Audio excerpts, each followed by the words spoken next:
The Idle Thoughts of an Idle Fellow by Jerome Jerome.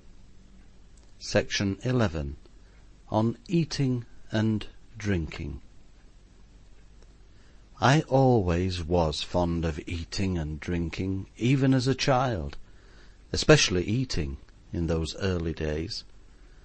I had an appetite then, also a digestion. I remember a dull-eyed, livid-complexioned gentleman coming to dine at our house once. He watched me eating for about 5 minutes, quite fascinated seemingly, and then he turned to my father with, "Does your boy ever suffer from dyspepsia?" "I never heard him complain of anything of that kind," replied my father. "Do you ever suffer from dyspepsia, collywobbles?" They called me Collywobbles, but it was not my real name. "No, Pa," I answered, after which I added, "What is dyspepsia, Pa?" My livid-complexioned friend regarded me with a look of mingled amazement and envy. Then, in a tone of infinite pity, he slowly said, "You will know some day." My poor dear mother used to say she liked to see me eat, and it has always been a pleasant reflection to me since that I must have given her much gratification in that direction. A growing, healthy lad taking plenty of exercise and careful to restrain himself from indulging in too much study can generally satisfy the most exacting expectations as regards his feeding powers. It is amusing to see boys eat when you have not got to pay for it. Their idea of a square meal is 1.5 pounds of roast beef with 5 or 6 good-sized potatoes, soapy ones preferred as being more substantial, plenty of greens, and 4 thick slices of Yorkshire pudding, followed by a couple of currant dumplings, a few green apples, a pennyworth of nuts, 6 jumbles, and a bottle of ginger beer. After that they play at horses. How they must despise us men, who require to sit quiet for a couple of hours after dining off a spoonful of clear soup and the wing of a chicken. But the boys have not all the advantages on their side. A boy never enjoys the luxury of being satisfied. A boy never feels full. He can never stretch out his legs, put his hands behind his head, and, closing his eyes, sink into the ethereal blissfulness that encompasses the well-dined man. A dinner makes no difference whatever to a boy. To a man it is as a good fairy's potion, and after it the world appears a brighter and a better place. A man who has dined satisfactorily experiences a yearning love toward all his fellow creatures. He strokes the cat quite gently and calls it "poor pussy," in tones full of the tenderest emotion. He sympathizes with the members of the German band outside, and wonders if they are cold. And for the moment he does not even hate his wife's relations. A good dinner brings out all the softer side of a man. Under its genial influence the gloomy and morose become jovial and chatty. Sour, starchy individuals, who all the rest of the day go about looking as if they lived on vinegar and Epsom salts, break out into wreathed smiles after dinner, and exhibit a tendency to pat small children on the head, and to talk to them vaguely about sixpences. Serious men thaw, and become mildly cheerful, and snobbish young men of the heavy moustache type forget to make themselves objectionable. I always feel sentimental myself after dinner. It is the only time when I can properly appreciate love stories. Then, when the hero clasps her to his heart, in one last wild embrace and stifles a sob, I feel as sad as though I had dealt at whist and turned up only a deuce. And when the heroine dies in the end, I weep. If I read the same tale early in the morning, I should sneer at it. Digestion, or rather indigestion, has a marvellous effect upon the heart. If I want to write anything very pathetic, if I want to try to write anything very pathetic, I eat a large plateful of hot buttered muffins about an hour beforehand, and then by the time I sit down to my work, a feeling of unutterable melancholy has come over me. I picture heartbroken lovers parting forever at lonely wayside stiles, while the sad twilight deepens around them, and only the tinkling of a distant sheep bell breaks the sorrow-laden silence. Old men sit and gaze at withered flowers till their sight is dimmed by the mist of tears. Little dainty maidens wait and watch at open casements, but he cometh not. And the heavy years roll by, and the sunny gold tresses wear white and thin. The babies that they dandled have become grown men and women with podgy torments of their own, and the playmates that they laughed with are lying very silent under the waving grass. But still they wait and watch, till the dark shadows of the unknown night steal up and gather round them, and the world with its childish troubles fades from their aching eyes. I see pale corpses tossed on white-foamed waves, and deathbeds stained with bitter tears, and graves in trackless deserts. I hear the wild wailing of women, the low moaning of little children, the dry sobbing of strong men. It's all the muffins. I could not conjure up one melancholy fancy upon a mutton chop and a glass of champagne. A full stomach is a great aid to poetry, and indeed no sentiment of any kind can stand upon an empty one. We have not time or inclination to indulge in fanciful troubles until we have got rid of our real misfortunes.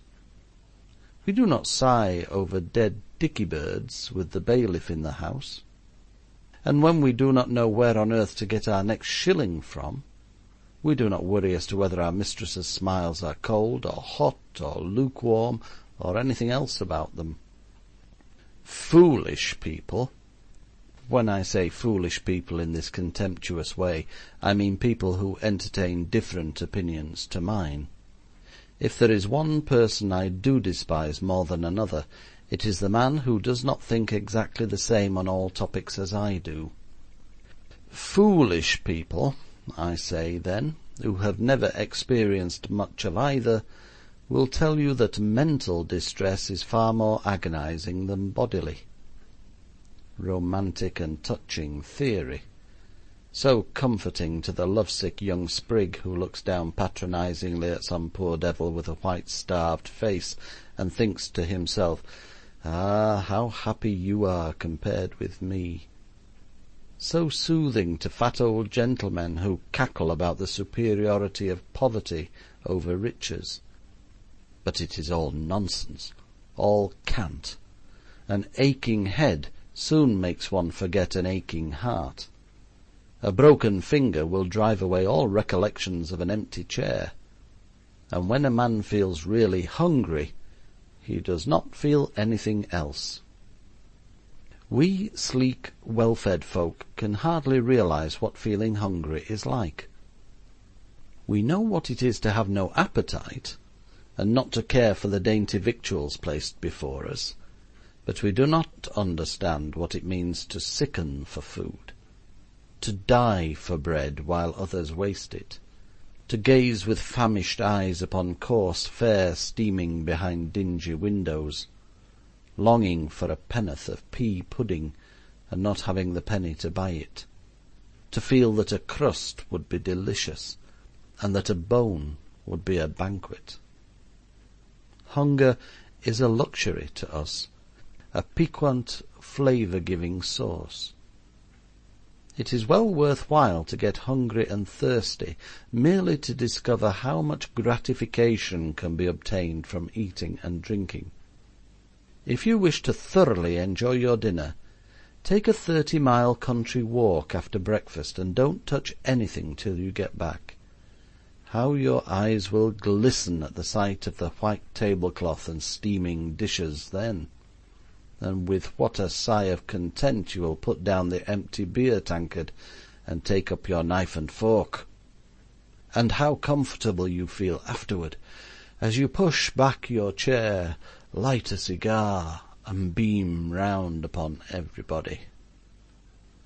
Make sure, however, when adopting this plan, that the good dinner is really to be had at the end, or the disappointment is trying. I remember once a friend and I, dear old Joe it was. How we lose one another in life's mist. It must be 8 years since I last saw Joe Taboys. How pleasant it would be to meet his jovial face again, to clasp his strong hand, and to hear his cheery laugh once more. He owes me 14 shillings, too. Well, we were on a holiday together, and one morning we had breakfast early and started for a tremendous long walk. We had ordered a duck for dinner overnight. We said, "Get a big one, because we shall come home awfully hungry." And as we were going out, our landlady came up in great spirits. She said, "I have got you gentlemen a duck, if you like. If you get through that, you'll do well." And she held up a bird about the size of a doormat. We chuckled at the sight and said we would try. We said it with self-conscious pride, like men who know their own power. Then we started. We lost our way, of course. I always do in the country, and it makes me so wild, because it is no use asking direction of any of the people you meet. One might as well inquire of a lodging-house slavey the way to make beds as expect a country bumpkin to know the road to the next village. You have to shout the question about 3 times before the sound of your voice penetrates his skull. At the 3rd time, he slowly raises his head and stares blankly at you.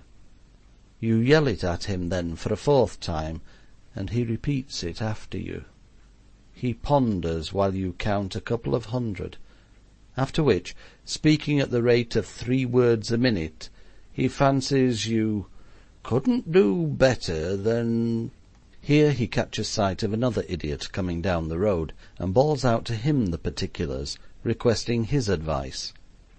The two then argue the case for a quarter of an hour or so, and finally agree that you had better go straight down the lane, round to the right and cross by the 3rd stile, and keep to the left by old Jimmy Milcher's cowshed, and across the 7-acre field, and through the gate by Squire Grubbin's haystack, keeping the bridle path for a while till you come opposite the hill where the windmill used to be, but it's gone now, and round to the right, leaving Stiggins's plantation behind you.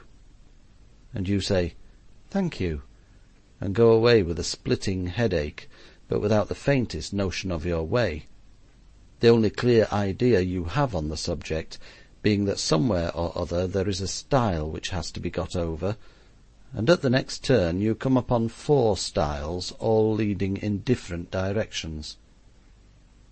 We had undergone this ordeal 2 or 3 times. We had tramped over fields. We had waded through brooks and scrambled over hedges and walls. We had had a row as to whose fault it was that we had first lost our way. We had got thoroughly disagreeable, footsore, and weary. But throughout it all the hope of that duck kept us up. A fairy-like vision, it floated before our tired eyes and drew us onward. The thought of it was as a trumpet call to the fainting. We talked of it and cheered each other with our recollections of it. "Come along," we said, The duck will be spoiled." We felt a strong temptation at one point to turn into a village inn as we passed, and have a cheese and a few loaves between us, but we heroically restrained ourselves. We should enjoy the duck all the better for being famished. We fancied we smelled it when we got into the town, and did the last quarter of a mile in 3 minutes. We rushed upstairs and washed ourselves and changed our clothes, and came down and pulled our chairs up to the table and sat and rubbed our hands while the landlady removed the covers, when I seized the knife and fork and started to carve. It seemed to want a lot of carving. I struggled with it for about 5 minutes without making the slightest impression, and then Joe, who had been eating potatoes, wanted to know if it wouldn't be better for someone to do the job that understood carving. I took no notice of his foolish remark, but attacked the bird again, and so vigorously this time that the animal left the dish and took refuge in the fender. We soon had it out of that, though, and I was prepared to make another effort, but Joe was getting unpleasant. He said that if he had thought we were to have a game of blind hockey with the dinner, he would have got a bit of bread and cheese outside. I was too exhausted to argue. I laid down the knife and fork with dignity and took a side seat, and Joe went for the wretched creature. He worked away in silence for a while, and then he muttered, "Damn the duck," and took his coat off. We did break the thing up at length with the aid of a chisel, but it was perfectly impossible to eat it, and we had to make a dinner off the vegetables and an apple tart. We tried a mouthful of the duck, but it was like eating India rubber. It was a wicked sin to kill that drake. But there's no respect for old institutions in this country. I started this paper with the idea of writing about eating and drinking, but I seem to have confined my remarks entirely to eating as yet. Well, you see, drinking is one of those subjects with which it is inadvisable to appear too well acquainted. The days are gone by when it was considered manly to go to bed intoxicated every night, and a clear head and a firm hand no longer draw down upon their owner the reproach of effeminacy. On the contrary, in these sadly degenerate days, an evil-smelling breath, a blotchy face, a reeling gait, and a husky voice are regarded as the hallmarks of the cad rather than of the gentleman. Even nowadays, though, the thirstiness of mankind is something supernatural. We are forever drinking on one excuse or another. A man never feels comfortable unless he has a glass before him. We drink before meals, and with meals, and after meals. We drink when we meet a friend, also when we part from a friend. We drink when we are talking, when we are reading, and when we are thinking. We drink one another's healths and spoil our own. We drink the Queen and the Army and the ladies and everybody else that is drinkable, and I believe if the supply ran short we should drink our mothers-in-law. By the way, we never eat anybody's health, always drink it. Why should we not stand up now and then and eat a tart to somebody's success? To me, I confess the constant necessity of drinking under which the majority of men labour is quite unaccountable. I can understand people drinking to drown care, or to drive away maddening thoughts well enough. I can understand the ignorant masses loving to soak themselves in drink. Oh, yes, it's very shocking that they should, of course. Very shocking to us who live in cosy homes, with all the graces and pleasures of life around us, that the dwellers in damp cellars and windy attics should creep from their dens of misery into the warmth and glare of the public-house bar, and seek to float for a brief space away from their dull world, upon a Lethe stream of gin. But think, before you hold up your hands in horror at their ill-living, what life for these wretched creatures really means. Picture the squalid misery of their brutish existence, dragged on from year to year in the narrow, noisome room where, huddled like vermin in sewers, they welter and sicken and sleep, where dirt-grimed children scream and fight, and sluttish, shrill-voiced women cuff and curse and nag, where the street outside teems with roaring filth, and the house around is a bedlam of riot and stench.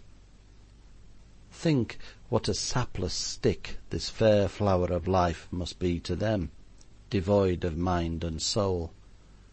The horse in his stall scents the sweet hay and munches the ripe corn contentedly. The watch-dog in his kennel blinks at the grateful sun, dreams of a glorious chase over the dewy fields, and wakes with a yelp of gladness to greet a caressing hand.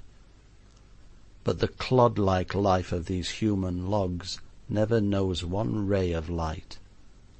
From the hour when they crawl from their comfortless bed to the hour when they lounge back into it again, they never live one moment of real life. Recreation, amusement, companionship, they know not the meaning of. Joy, sorrow, laughter, tears, love, friendship, longing, despair, are idle words to them.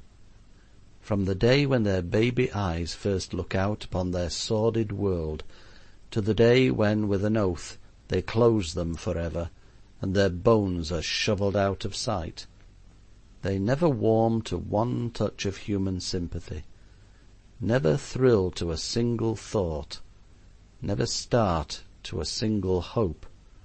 In the name of the God of mercy, let them pour the maddening liquor down their throats and feel for one brief moment that they live.